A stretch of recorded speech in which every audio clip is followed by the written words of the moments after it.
Monsieur, vous êtes sur Miracle et Profil et vous faites bien. L'invité de cette semaine est béninois de nationalité. Il est né d'un père polygame qui avait 10 femmes. De son nom, Bosoum Koumabe. Il est né dans une famille polygame, comme nous le disions. Il a été conçu et très tôt dans son enfance, il a été rejeté, marginalisé par rapport aux autres enfants de ses parents. Mais grâce à l'intelligence qu'il avait à l'école, il a pu avoir une bourse qui l'a permis d'arriver jusqu'en classe terminale. Passionné par le communisme, il a récité et mémorisé le manifeste du Parti communiste. Mais une subversion est arrivée dans sa ville et il s'est retrouvé en cellule. Il a invoqué le nom du Seigneur Jésus et on va écouter la suite de son témoignage dans un instant. Oh mon Dieu, Créateur, tu es digne de louange, oui, tes œuvres, oh Seigneur, ils proclament magnificence.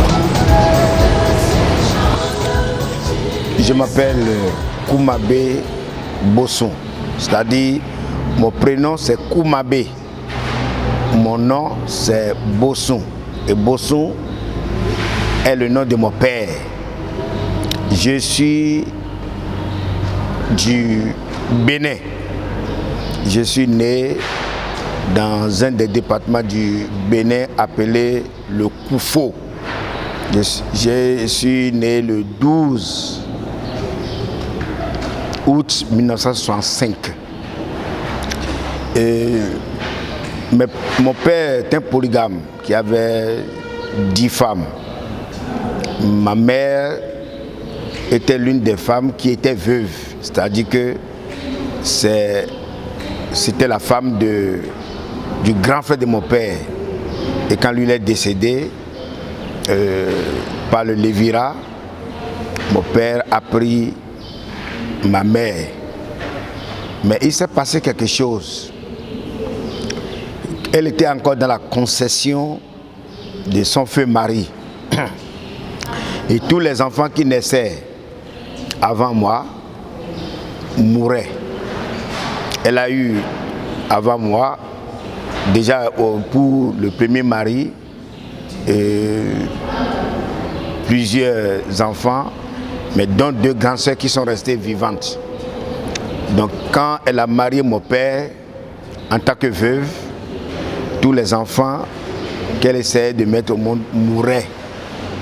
Et alors, finalement, elle était tombée grosse. Il y a au moins 5 comme ça qui étaient morts. Et quand elle était tombée grosse, elle est allée voir mon père pour dire, ah, comme les enfants meurent de l'autre côté, je souhaiterais te rejoindre dans ta concession pour que celui-ci ne meure pas comme les autres. Mon père ne lui a pas répondu. Et il ne lui a pas dit non, il ne lui a pas dit oui, mais il ne lui a pas dit de rejoindre la concession. Après ma naissance, c'est à ma naissance qu'il a répondu à ma mère en donnant le nom que je porte, Koumabe. En réalité, c'est Koumabedo qui signifie que nul ne peut se soustraire à la mort, nul ne peut se cacher de la mort. En réponse à la demande de ma mère pour lui dire que si je devais mourir, où que je sois, je vais mourir. Donc que ce n'est pas une question de quitter l'autre concession pour rejoindre l'autre concession. En réalité, vous savez, les veuves n'étaient pas considérées. Et même leurs enfants n'étaient pas considérés, on les considère comme les outcasts. Alors là, finalement, après ma naissance, ma mère a rejoint la concession de mon père. Mais en tant que fils de mon père, je n'étais pas considéré. On me considérait comme l'enfant du défunt. Et ma mère, en tant que veuve, était maltraitée, très maltraitée. Et quand j'ai commencé à aller à l'école, mon père, nous étions, nous ces enfants qui avaient commencé à aller à l'école, j'étais parmi eux, mais c'est comme s'ils ne s'intéressaient pas à moi. Ils s'intéressaient beaucoup plus, ce qui est normal. C'est les enfants légitimes. Les enfants légitimes, c'est les enfants des femmes légitimes. Donc ils ne me considéraient pas. Ma mère m'a raconté que quand j'étais encore très petit, j'avais une plaie ici. sur le biceps ici, et que mon père n'a jamais vu la plaie, qui était même gangrénée, jusqu'à ce que finalement Dieu, par sa grâce, m'avait guéri. Elle m'a raconté toutes ces choses. Et quand j'étais enfant, mes grandes sœurs me choyaient beaucoup en me payant des poupées, des gadgets, des choses, tout ça là, que j'étais choyé. Mais quand mon père voyait ça jouer avec moi, il les prenait pour dire mais mes enfants vont pleurer. J'ai été maltraité, beaucoup maltraité, je n'étais pas considéré par mon père. Et bien, quand j'ai commencé l'école, le Seigneur, par sa grâce, a fait que j'ai commencé à briller. Au départ, quand j'écrivais tout petit, et mon second écrivait gros, et lui ne savait pas que c'est moi qui faisais mieux. Il m'insultait pour dire non, tu es trop faible, tu ne peux même pas écrire. Mais à la fin de l'année, j'ai été le 5e de ma promotion et j'avais reçu un prix. C'est comme ça que j'ai commencé par avancer et le Seigneur a permis que, comme je brillais, j'ai eu ce qu'on appelle un secours scolaire. C'était 15 000 francs qu'on nous payait au collège. C'est avec ça que j'ai pu me débrouiller jusqu'à ce que j'arrive en terminale à l'Okosa. J'ai reçu beaucoup de faveurs des parents puisque j'ai brillé à l'école. Les oncles, les cousins, les amis de mon père étaient contents de moi et prenaient soin de moi, me donnaient des choses. Ça m'a permis aussi d'avancer. Lorsque j'étais arrivé d'abord j'ai eu mon BPC en classe de 4e, j'ai brillé tellement, j'ai eu mon BPC en 4e et arrivé en terminale. Là maintenant, il y avait eu une situation de subversion scolaire dans tout le pays et on arrêtait les étudiants, on arrêtait les élèves. Et comme j'étais en terminale, j'aimais beaucoup le communisme.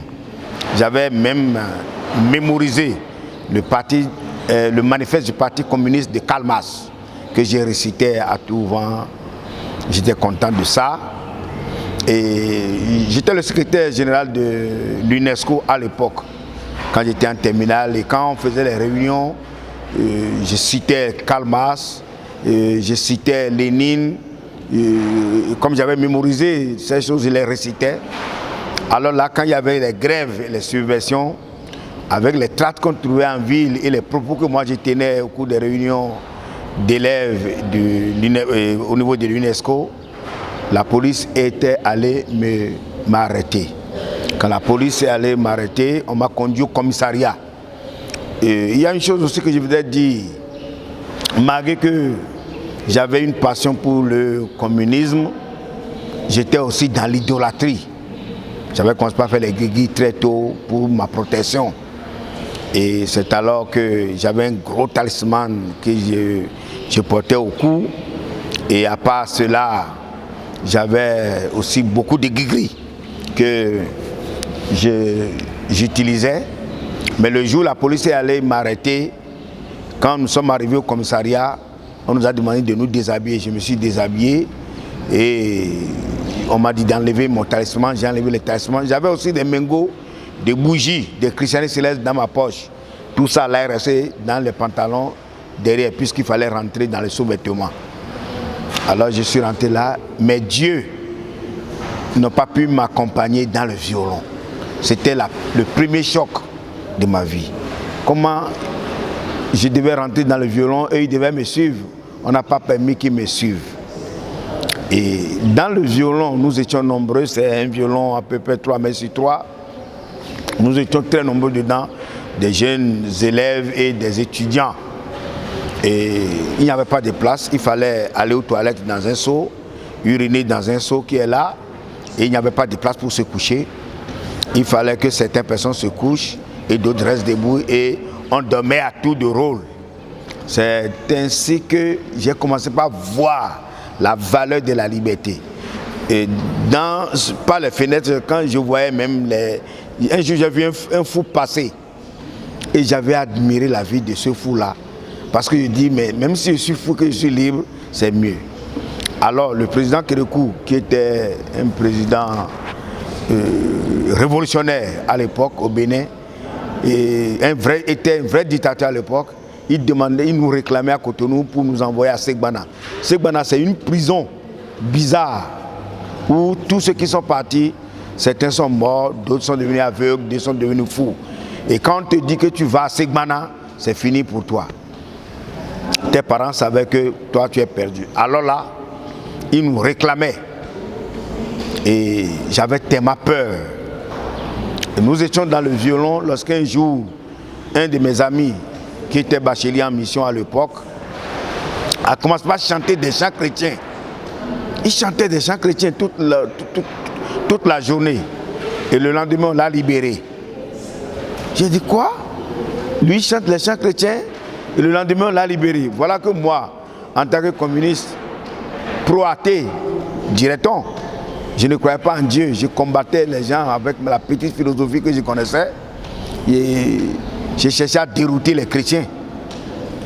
Et là, je me suis souvenu, quand j'avais encore 5 ans, il y avait des chrétiens qui étaient dans notre village et dont les enfants chantaient certains chants chrétiens et j'avais retenu 2. Alors là, moi aussi, j'ai commencé par chanter le lendemain de la libération de mon ami. J'ai commencé par chanter aussi ces chants chrétiens-là. Et l'un des chants disait, Jésus nous a rachetés et il a pris notre place à la croix pour que nous ne mourions plus. La deuxième chanson dit que tous les problèmes puissent trouver leur solution au nom de Jésus-Christ. Donc toute la journée, j'ai chanté ces chants-là. Et vraiment miraculeusement, le lendemain, j'ai appris plus tard que mon professeur de français, qui était la femme d'un collaborateur très proche du président Kérékou à l'époque, il était ministre de l'Intérieur.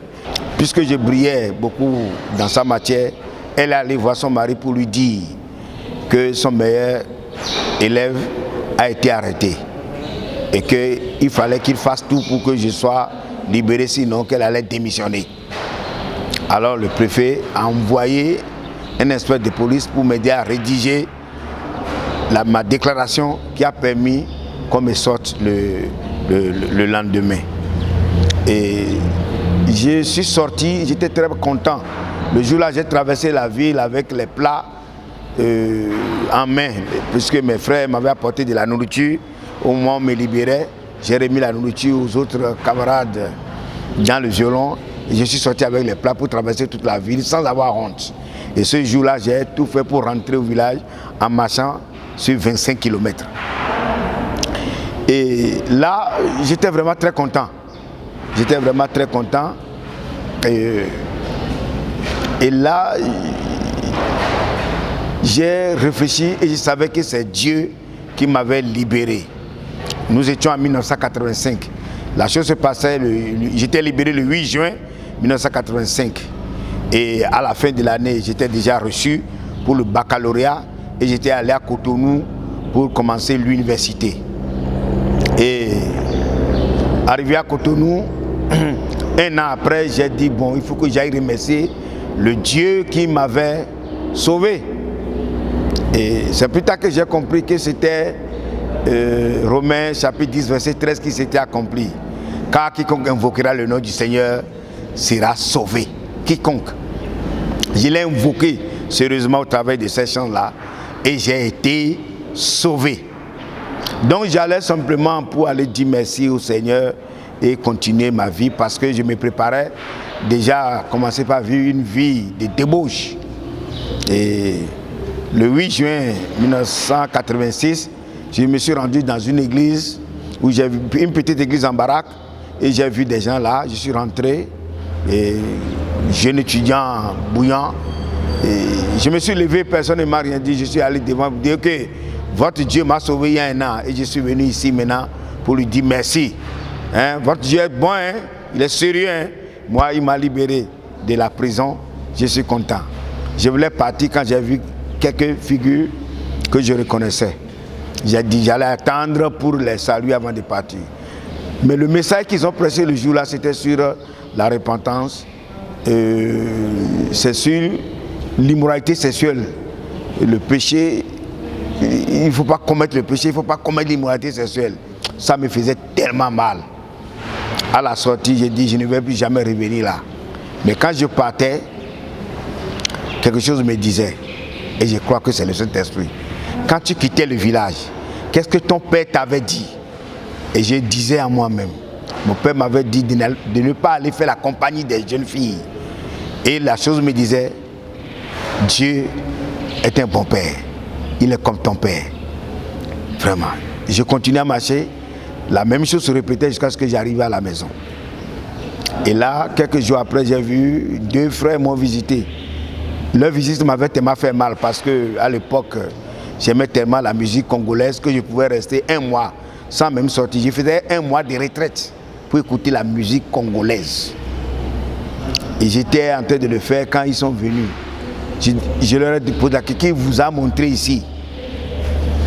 Et puis ils m'ont exhorté et le dimanche qui a suivi, je suis reparti à l'église. Mais je n'étais pas né de nouveau.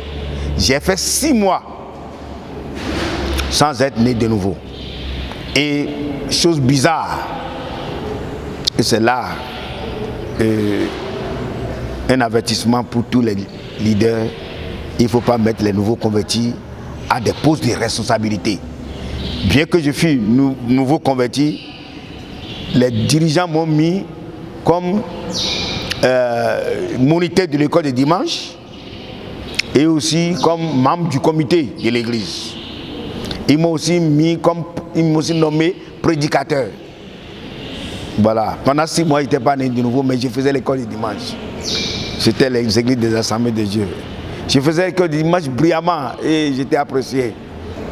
Mais quand mon tour de prêcher venait, les messages qu'ils prêchaient, s'ils prêchaient un message sur le péché, je prêchais le contraire de ce message-là, en trouvant des versets bibliques pour leur dire qu'ils n'ont pas raison. Et même ils étaient bouleversés parce que c'est un étudiant qui parlait. À l'époque, il était étudiant, c'était comme être ami du chef de l'État. Alors là, je contredisais leur message. Au niveau du comité, je contredisais leurs décisions. Pendant 6 mois, du 8 juin au 10 janvier 1987. C'est le 10 janvier 1987 qu'un frère qui était au Bénin, un ingénieur togolais, avait prêché un message sur la nouvelle naissance. Et le jour-là, il prêchait fort. C'est comme s'il me doigtait. Et c'est ce jour que j'ai pris la décision de donner vraiment ma vie à Jésus. J'étais né de nouveau. Et quelques jours après, je suis rentré au village pour brûler maintenant mes fétiches et pour commencer par mener une vie nouvelle. C'est là où j'ai compris que celui qui est vraiment Christ, c'est une nouvelle création. Les choses anciennes sont passées, voici toutes choses sont devenues nouvelles. J'ai commencé par mener maintenant la bonne vie chrétienne. La bonne vie chrétienne. Celui qui invoquera le nom du Seigneur Jésus-Christ sera sauvé. Le pasteur Bossum Kumabe a invoqué le Seigneur Jésus dans sa cellule et ça a ouvert la porte pour le salut qui est venu quelques mois après. Toi aussi, si tu te trouves dans cette situation difficile, tu peux invoquer le nom du Seigneur Jésus-Christ. 2 Corinthiens chapitre 5, verset 17 nous dit, si quelqu'un est en Christ, il est une nouvelle créature, les choses anciennes sont passées, voici toutes choses sont devenues nouvelles. Tu peux recevoir le Seigneur Jésus-Christ, tu peux te repentir de tes péchés et donner ton cœur au Seigneur Jésus. Nous espérons que tu as été béni par ce témoignage. Que l'Éternel vous bénisse. Oh.